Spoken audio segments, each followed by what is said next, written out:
Hi friends, இதயம் சீரியலோட 7th மே எபிசோடோட ரிவ்யூவை இப்போ நம்ம பார்க்கலாம். இதயம் சீரியல் பற்றின அப்டேட்ஸ் தெரிஞ்சுக்க என்னோட சேனலை சப்ஸ்கிரைப் பண்ணி வச்சுக்கோங்க. இப்போ பாரதி அவங்க ஃபேமிலியோடு வந்து காரில் வந்துட்டுருக்காங்க. ஆதி வந்து கால் பண்ணுறாரு. என்ன பாரதி, எங்கே இருக்கீங்க அப்படின்லாம் கேட்டுட்டு, உங்களை பார்க்காம என்னால் இருக்கவே முடியல, அதான் கால் பண்ணேன். எல்லாம் இன்னும் கொஞ்சம் நேரம் தான், அப்புறம் நீங்கள் இங்கே வந்துடுவீங்க. அப்புறம் இன்னும் 2 நாள் தான், அப்புறம் என் கூடவே தான் நீங்கள் எப்போவுமே இருக்க போகிறீங்க. உங்கள் கூட இருந்த வரைக்கும் கூட இந்த பிரிவெல்லாம் எனக்கு தெரியவே இல்லை. இப்போ பிரிஞ்சிருக்கும் போது தான் ரொம்ப கஷ்டமாக இருக்குது அப்படின்லாம் சொல்லி பேசிகிட்டு இருக்காங்க. பாரதி ஒன்னே வந்து, சரி ஆதி, நான் வரேங்கிறதுக்காக வீட்டையே தலைக்குப்புறெல்லாம் பெரட்டி போட்டுறாதீங்க. எங்களுக்கு பெரிய தடபடலான ஏற்பாடெல்லாம் எதுவும் வேண்டாம், சாதாரணமாக எல்லாம் இருந்தாலே போகிறோம் ஆதி, எல்லாரையும் ரொம்ப கஷ்டப்படுத்தாதீங்க அப்படின்லாம் சொல்கிறாங்க. அவர் உடனே, அதெல்லாம் நான் பார்த்துக்கிறேன் பாரதி அப்படின்னு சொல்கிறாரு. உடனே ஃபோனை வச்சுட்டு சீக்கிரமாக வந்துருங்க பாரதி அப்படின்னு சொல்கிறாரு. இவங்க பாரதி ஃபோனை வச்சிடுறாங்க. உடனே தமிழ் சொல்கிறா, உனக்கு தெரியாதம்மா, என்னோடய ஃப்ரெண்டு மாதிரி சர்ப்ரைஸ் பண்ணுறதுக்கு இந்த உலகத்திலேயே யாரும் கிடையாது. என் ஃப்ரெண்டு பயங்கரமாக சர்ப்ரைஸ் பண்ணி வச்சுருப்பாரு, நமக்கு பாரு எவ்வளோ பெரிய வரவேற்பு அவர் கொடுக்க போகிறாரு பாரு அப்படின்னு சொல்லி தமிழ் சொல்கிறா. உடனே இதெல்லாம் கேட்டுட்டு பாரதி சொல்கிறாங்க, சரி போரும் வாயாடி பேசாம இரு அப்படிங்கிறாங்க. உடனே ரத்னம் சார் சொல்கிறாரு, என்ன பாரதி, குழந்தை பாவம், அதுக்கு ஏதோ தெரிஞ்சது கேட்டது அது ஏதோ சொல்லுது, பரவாயில்ல சந்தோஷமாக இருக்குல்ல, சொல்லிட்டு போட்டோம் அப்படிங்கிறாங்க. இந்த பக்கம் வந்து மணி நினச்சிக்கிறாரு, நடக்காத கல்யாணத்துக்கு ஒரு வரவேற்பு வேறு ரொம்ப அவசியம் போல இருக்குது அப்படின்னு நினச்சிக்கிட்டு உட்காந்துட்ருக்காரு. இப்போ வந்து கார் வந்து ஒரு பழைய வீட்டு வாசலில் வந்து நிற்குது. உடனே எல்லாரும் காரை விட்டு இறங்குறாங்க. அப்போ உடனே ரத்னம் சார் கேட்குறாரு, நாங்கள் வந்து கல்யாண வீட்டிலேருந்து வந்திருக்கோம், கல்யாண பொண்ணை கூட்டிகிட்டு வந்திருக்கோம், என்னப்பா இந்த மாதிரி ஒரு வீட்டில் வந்து இறக்கி விட்ருக்க, அட்ரஸ் சரிதானா அப்படின்னு சொல்லி கேட்குறாரு. அந்த டிரைவர் சொல்கிறாரு, நான் வந்து ஆதி சார் வீட்டில் 4 வருஷமாக வேலை செய்கிறேன், எங்கே யாரை எப்போ இறக்கணும்னு சொல்கிறாங்களோ நான் கரெக்டாக கொண்டு போய் இறக்கி விட்டுருவேன், உங்களை இங்கே தான் இறக்க சொல்லி சொன்னாங்க, ஏதாவது வேணும்னா நீங்கள் ஆதி சார்கிட்ட ஃபோன் பண்ணி பேசிக்கோங்க, சரி சரி லக்கேஜ் எல்லாம் எடுத்துக்கோங்க, எனக்கு போகணும், டைம் ஆச்சு அப்படிங்கிறாரு. இவங்க போய் உடனே லக்கேஜ் எல்லாம் எடுத்துக்கிறாங்க. பட் அந்த வீடு ரொம்ப பழசாக இருக்குன்னு உடனே மரகதமும் தனமும் வந்து பேச ஆரம்பிச்சிடுறாங்க. நல்லா நம்மளை வந்து அவமானப்படுத்துகிறாங்க, நல்லா சாரதாமா வந்து அவங்க பையனை வந்து கொசுக்கடியிலையும் சேத்துலேயும் போட்டு அலக்கடிச்சதுனால நம்மளை இந்த மாதிரி ஒரு வீட்டில் கொண்டு வந்து வச்சிருக்காங்க போல இருக்குது அப்படின்லாம் சொல்லி 2 பேரும் பேசிக்கிறாங்க. உடனே ரத்னம் சார் சொல்கிறாரு, சரி சரி போகிறோம், வாய் மூடி நெருங்க, அதெல்லாம் ஒன்றும் இருக்காது, முதல்ல உள்ளே போகலாம் அப்படின்னு சொல்லிட்டு உள்ளே போகிறதுக்கு பார்க்குறாங்க. அப்போ அங்கே வேலை செய்கிறவங்க வந்து இந்த பக்கமாக தாண்டி போச்சு. அவர் உடனே சொல்கிறாரு, அம்மா மணி வந்து இந்த பையை எடுத்துகிட்டு போய் உள்ளே வைங்கம்மா அப்படிங்கிறாரு. உடனே அந்த வேலைக்காரம்மா வந்து பயங்கரமாக கத்துறாங்க, ஏன்னா உங்களுக்கு வேலை செய்தா நான் இங்கே இருக்கேனா, அதெல்லாம் செய்ய முடியாது அப்படிங்கிறாங்க. உடனே இவர் ரத்னம் சார் சொல்கிறாரு, மன்னிச்சிருக்கம்மா, நீங்கள் இங்கே வேலை செய்கிறவங்கன்னு நினச்சி நாங்கள் கேட்டுட்டோம், நீங்கள் போங்கம்மா அப்படிங்கிறாரு. அவங்க ஒன்றே சொல்கிறாங்க, நான் இங்கே வேலை செய்கிறவ தான், ஆனால் அதுக்காக உங்களுக்கெல்லாம் வேலை செய்ய சொல்லி எனக்கு யாரும் சொல்லலை, ஏன் உங்களுக்கெல்லாம் கையில் பையை எடுத்துகிட்டு உள்ளே போங்க அப்படின்னு சொல்லி ஒரு மாதிரி அவமானப்படுத்துகிற மாதிரி பேசிட்டு போயிடுறாங்க. பாரதிக்கும் தமிழுக்கும் ரொம்ப சங்கடமாக இருக்குது, வரவேற்பே பிரமாதமாக இருக்குது அப்படின்னு தனமும் மரகதமும் வேற பேசிக்கிட்டே இருக்காங்க. இப்போ எல்லோரும் உள்ளே வந்து பார்க்குறாங்க, ரூம் எல்லாம் வந்து ஒரே பழசாக இருக்குது.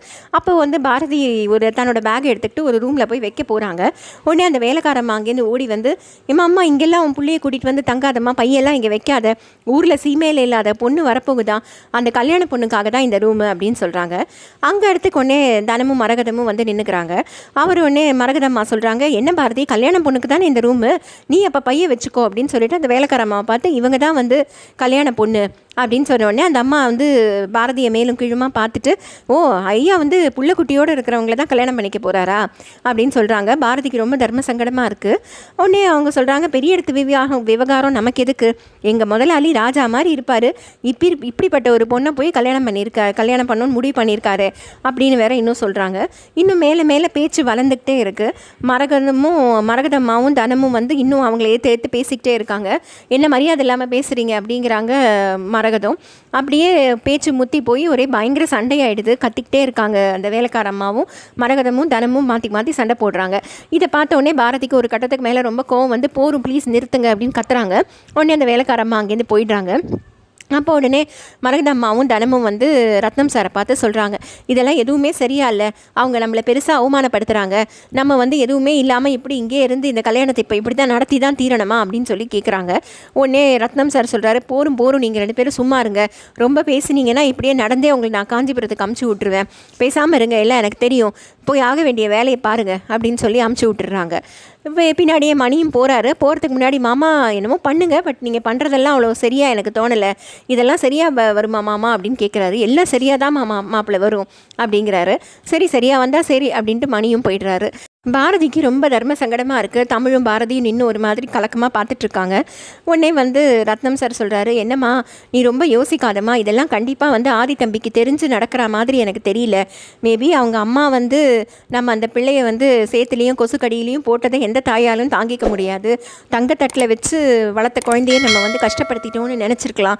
அதோடு இல்லாமல் அந்த அம்மா முதல்ல வந்து சம்மந்தம் பேசும்போது ரொம்ப ஆர்வமாக தான் சம்மந்தம் பண்ணி நிச்சயமும் பண்ணாங்க. அதுக்கப்புறத்துலேருந்து என்ன ஆச்சுன்னு தெரியல. அவங்க தம்பி பேச்சை கேட்டுக்கிட்டு என்னென்னமோ பண்ணிகிட்டு இருக்காங்க. ஏதோ ஒரு காரணம் இருக்கணுமா, நமக்கு தெரியல. சரி, நீ எதை பற்றியும் கவலைப்படாதம்மா, நீ பேசாமல் இரு, நீ பாட்டுக்கு நடக்க வேண்டிய வேலையை பாரு, இதெல்லாம் பற்றி நீ எதுவும் குழப்பிக்காத அப்படின்னு சொல்லி பாரதியை பார்த்து சொல்கிறாரு. இல்லை மாமா அப்படின்னு பாரதி ஏதோ சொல்ல வராங்க. உடனே ரத்னம் சார் சொல்கிறாரு, அதெல்லாம் நீ எதுவும் சொல்ல வேண்டாமா, எந்த குழப்பமும் வேண்டாம், ஒரு 2 நாள் தானே அட்ஜஸ்ட் பண்ணி கல்யாணத்தை முடிச்சுட்டு போயிடலாம் அப்படிங்கிறாரு ரத்னம் சார். பாரதி ஒன்றே அந்த இடம்லாம் ரொம்ப அழுக்காக இருக்கிறத பார்த்துட்டு அவங்க உடனே தொடப்பத்தெல்லாம் எடுத்து பெருக்கிறாங்க, தரையெல்லாம் அந்த பெட்டெல்லாம் தூசிலாம் தட்டி போட்டு எல்லாத்தையும் ரெடி பண்ணிவிட்டு தமிழையும் உட்காந்து வச்சுக்கிட்டு இவங்களும் உட்காந்துட்டு இருக்காங்க.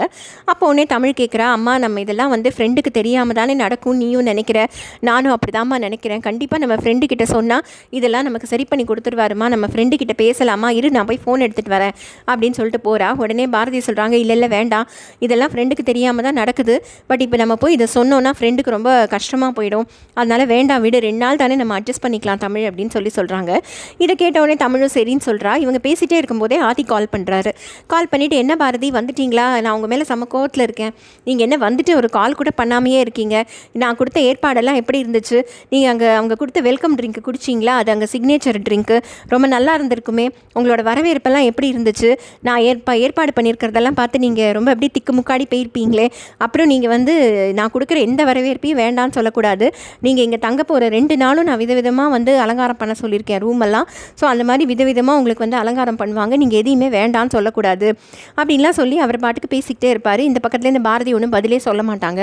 உடனே அவருக்கு பாரு, என்ன பாரதி நான் பேசிகிட்டே இருக்கேன், நீங்கள் பதிலே சொல்ல மாட்டேங்கிறீங்க அப்படின்னு கேட்ட உடனே, அது எல்லாமே நல்லா இருக்குது, நாங்கள் வந்து நீங்கள் கொடுத்த வரவேற்பை பார்த்து அப்படியே ரொம்ப ஆச்சரியப்பட்டு போயிட்டோம் ஆதி அப்படின்னு சொல்லுவாங்க. கூட என்னோட பேசவே இல்லையே அப்படின்பாரு ஆதி.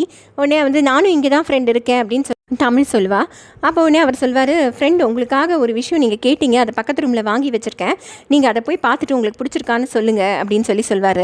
அவருடைய பார்த்தீங்களா அப்படின்னு கேட்பாரு. உடனே பாரதி சொல்லுவாங்க, சும்மா பார்த்துட்டேன்னு சொல்லு அப்படிம்பாங்க.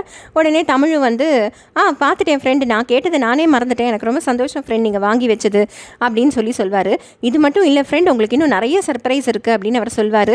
இவங்க 2 பேருக்கும் என்ன சொல்கிறதுனே தெரியாது. ஹாலில் வந்து அவங்க மொத்த ஃபேமிலியும் உட்காந்துட்டு வெயிட் பண்ணிட்டு இருப்பாங்க, என்ன பண்ணுறதுனே தெரியாமல். தனம் மரகதம் எல்லாருமே வந்து ஒரே சோகமாக உட்காந்துட்ருப்பாங்க. இங்கே பாவம் இவங்க பேசுகிறதெல்லாம் உண்மைன்னு நினச்சிக்கிட்டு ஆதி வந்து அங்கே ரொம்ப சந்தோஷமாக பேசிகிட்டு இருப்பாங்க. இவங்க 2 பேரும் ரொம்ப சோகமாக இருப்பாங்க. அதோடு இந்த எபிசோடு முடியுது. இதயம் சீரியல் பற்றின அப்டேட்ஸ் தெரிஞ்சுக்க என்னோட சேனலை சப்ஸ்கிரைப் பண்ணி வச்சுக்கோங்க. Thank you friends.